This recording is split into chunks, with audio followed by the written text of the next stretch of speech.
Si vous êtes curieux d'en apprendre davantage sur l'islam, de découvrir les bienfaits de cette magnifique religion ou d'explorer des discussions interreligieuses enrichissantes, vous êtes au bon endroit. Abonnez-vous à la chaîne pour ne manquer aucune de nos vidéos inspirantes et éducatives. Je m'appelle Ramakrishna.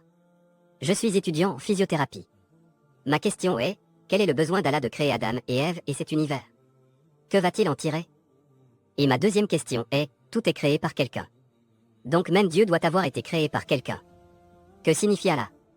Les frères posent 3 questions. La première question est, pourquoi Dieu a-t-il créé Adam et Ève et quelle était sa raison de créer ce monde et l'humanité? Allah subhanahu wa ta'ala a créé Adam et Ève. Que la paix soit sur eux deux afin que l'humanité puisse venir. Ils étaient les ancêtres de l'humanité. Allah dit dans la sourate Ujura, chapitre numéro 49, verset numéro 13, ô humanité, nous vous avons créé d'un seul couple de mâles et de femelles. Nous vous avons divisés en nations et en tribus afin que vous puissiez vous reconnaître, et non pour vous mépriser. Et le plus honoré aux yeux de Dieu Tout-Puissant est celui qui a la piété. Le critère pour juger un être humain n'est pas la richesse, la couleur, la caste ou la croyance. C'est la piété, la conscience de Dieu, la droiture et la vertu. Adam et Ève, paix soit sur eux, étaient nos ancêtres. C'est aussi le cas pour vous et pour moi, toute l'humanité. C'est pourquoi je vous appelle frère. Nous sommes frères en humanité. C'est pourquoi je vous considère comme un frère. Nous sommes frères en humanité. Et Allah déclare dans la sourate Isra, chapitre 17, verset 17. Dieu Tout-Puissant a honoré tous les enfants d'Adam. Que vous soyez nés en Inde, aux États-Unis, au Royaume-Uni, dans une famille hindoue, musulmane ou chrétienne. Allah déclare qu'il a honoré tous les Bani Adam. Si vous êtes un être humain, Allah vous a honoré. Que votre nom soit Zakir, Abdullah, Ramu ou Shankar, si vous êtes un être humain, Allah vous a honoré. Venons à la question, pourquoi Dieu Tout-Puissant a-t-il créé les êtres humains? Allah a créé les êtres humains car il dit que c'est l'une de ses meilleures créations. Toutes les autres créations d'Allah subhanahu wa ta'ala lui obéissent. Nous avons les anges. Tout ce que Dieu Tout-Puissant dit, les anges lui obéissent directement. Ils n'ont pas de libre arbitre. L'être humain est la création d'Allah subhanahu wa ta'ala, qui possède un libre arbitre. Nous pouvons lui obéir ou lui désobéir. Ainsi, Allah a créé une telle création. Nous sommes l'une de ses plus belles créations, dans la plus belle des formes. Mais nous avons le choix d'obéir à Dieu ou de lui désobéir. Si nous obéissons à Dieu, nous irons à Jannah, à Swarg, au paradis. Si nous lui désobéissons, nous irons en enfer, à Narak. Donc, c'est un examen pour l'au-delà. Allah mentionne dans la sourate Mulk, chapitre 67, verset 2. C'est Allah qui a créé une vie pour tester lequel d'entre vous est vraiment bon. Ainsi, cette vie est un test pour l'au-delà. Ainsi, Allah a créé les êtres humains et dit dans la sourate Dariyah, chapitre 51, verset 56, que nous avons créé les djinns et les hommes uniquement pour l'adorer. Donc, nous sommes censés adorer et obéir au commandement d'Allah subhanahu wa ta'ala. Donc, c'est une création différente d'Allah subhanahu wa ta'ala. Qui a un libre arbitre lui permettant même de désobéir à Allah subhanahu wa ta'ala ou de lui obéir.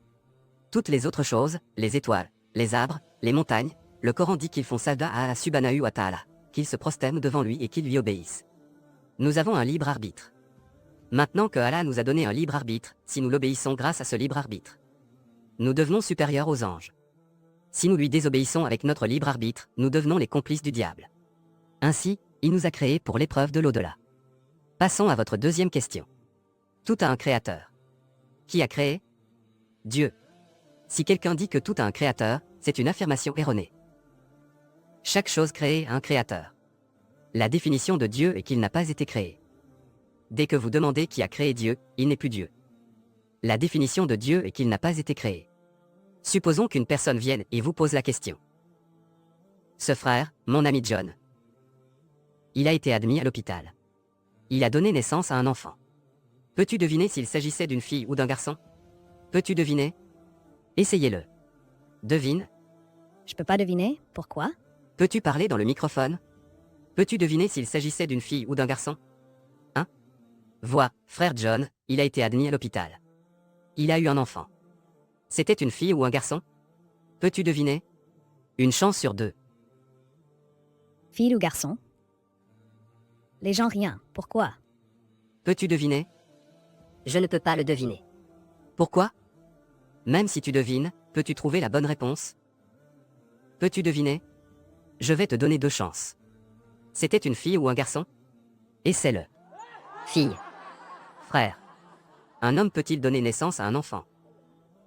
Ah. Là, tu as fait une erreur. De la même manière, tu as fait une erreur en demandant qui a créé Dieu. Un homme ne peut pas donner naissance à un enfant. Alors où est la question de savoir si c'est une fille ou un garçon? Tu vois, maintenant tu as compris. Ah, maintenant c'est bien, mon frère. Donc c'était. Un homme ne peut pas donner naissance à un enfant. Alors, où se pose la question d'une fille ou d'un garçon? Alors, quand vous vous demandez qui a créé Dieu, Dieu par définition, Allah, par définition, est incréé. Dès que vous demandez qui a créé Allah, il n'est pas Allah. Il n'y a rien qui lui ressemble. Pour en venir à la dernière partie de votre question, Qui est Allah? Qui est Allah? La meilleure définition que je peux vous donner est de citer votre cours de sourate. Chapitre numéro 112, verset numéro 1 à 4. C'est mentionné dans le Coran. Dites qu'il est Allah et rien d'autre. Allah est l'absolu et l'éternel.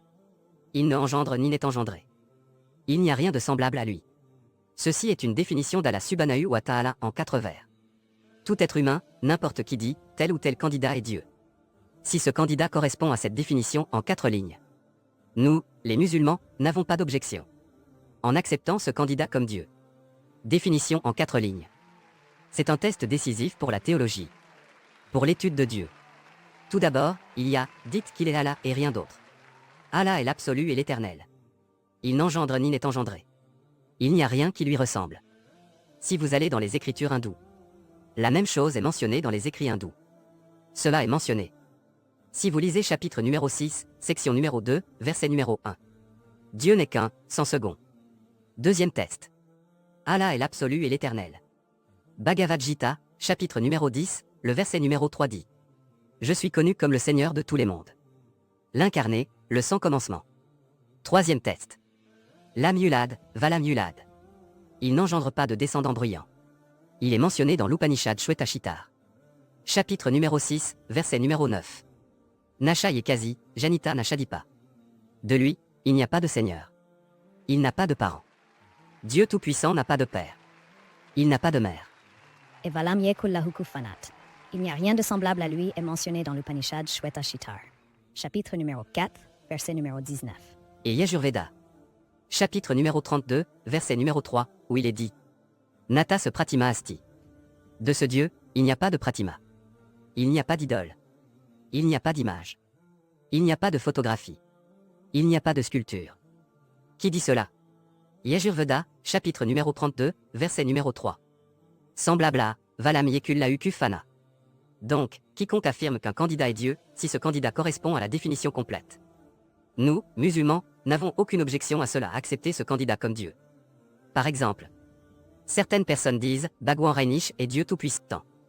Lors d'une séance de questions-réponses, un hindou m'a dit nous ne croyons pas que Bhagwan Rainish soit Dieu. Je n'ai jamais dit que les hindous croient que Bhagwan Rainish est Dieu. J'ai dit certaines personnes croient que Bhagwan Rainish est Dieu. Mettons ce Rainish à l'épreuve. Le premier test est Kulu Allahad. Dit qu'il est Allah, l'unique. Rainish était-il l'unique? Était-il le seul homme à prétendre à la divinité? Il y en a des centaines. Et dans ce pays, nous avons des milliers d'hommes qui ont revendiqué la divinité. Il n'est pas le seul. Mais Rainish Bhakti a dit, non, non, il est unique. Passons au prochain test. Allah Samad. Allah, l'absolu et l'éternel. Rainish était-il absolu et éternel? Nous savons d'après sa biographie, d'après son autobiographie. Il souffrait d'asthme, de diabète, de douleurs dorsales chroniques. Mon Dieu, imaginez tous ceux qui souffrent d'asthme, diabète, douleurs dorsales chroniques. Troisième test. Lam Vilid Valam Yulad. Il ne produit pas de bruit engendré. Bhagwan Rainish est né dans le Madhya Pradesh. Il avait un père et une mère. En 1981, il se rend en Amérique, aux États-Unis. Et y entraîne des milliers d'Américains dans son aventure. Dans l'État de l'Oregon. Il fonde son centre et il l'appelle Rainispuram. Son village. Plus tard, le gouvernement américain l'arrête et le met derrière les barreaux. Rainish dit. Le gouvernement américain m'a empoisonné lentement. Imaginez le Dieu Tout-Puissant empoisonné lentement. En 1985. Le gouvernement américain l'a expulsé du pays, il revient en Inde. Dans la même ville, Punt, et il retourne à son centre, qui s'appelle maintenant Osho Commune. Et si vous allez au Samadhi de Rajneesh, Il est mentionné là-bas sur le Samadhi. Bhagwan Rainish, Osho, jamais né. Jamais mort. Mais a visité la Terre du 11 décembre 1931 au 19 janvier 1990. jamais né n'est jamais mort. Mais a visité la Terre du 11 décembre 1931 au 19 janvier 1990. Ils ont oublié de mentionner son samedi. Il ne donnait pas de visa à 21 pays du monde. Dieu Tout-Puissant arrivant dans ce monde. Pour visiter le monde et nécessite des visas pour aller dans différents pays. Et l'archevêque de Grèce a dit: si vous ne retirez pas Reinich hors de ce pays, nous brûlerons sa maison et la maison de ses disciples. Et le dernier test est si rigoureux que personne d'autre que le véritable Dieu Tout-Puissant peut passer. Le moment où vous pouvez comparer Dieu à quoi que ce soit, il n'est pas Dieu. Nous connaissons Reinich. Comme les êtres humains. Avait une barbe. Un nez. 2 yeux, 2 oreilles, 2 mains. Le moment où vous pouvez comparer Dieu à quoi que ce soit dans ce monde, il n'est pas Dieu. Si quelqu'un dit « Dieu Tout-Puissant est 1000 fois plus fort qu'Anders Fojnikar », ai-je entendu le nom d'Anders Fojnikar? Avez-vous entendu parler d'Anders Fojnikar? La personne qui a obtenu le titre « Monsieur Monde ». Monsieur Univers. L'homme le plus fort du monde, l'homme le plus fort de l'univers. Le moment où vous pouvez comparer Dieu à quiconque.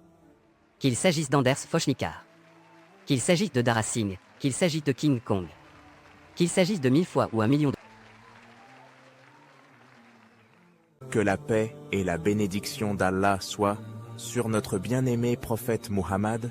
N'hésitez pas de vous abonner, de liker pour ne manquer aucune de nos prochaines vidéos.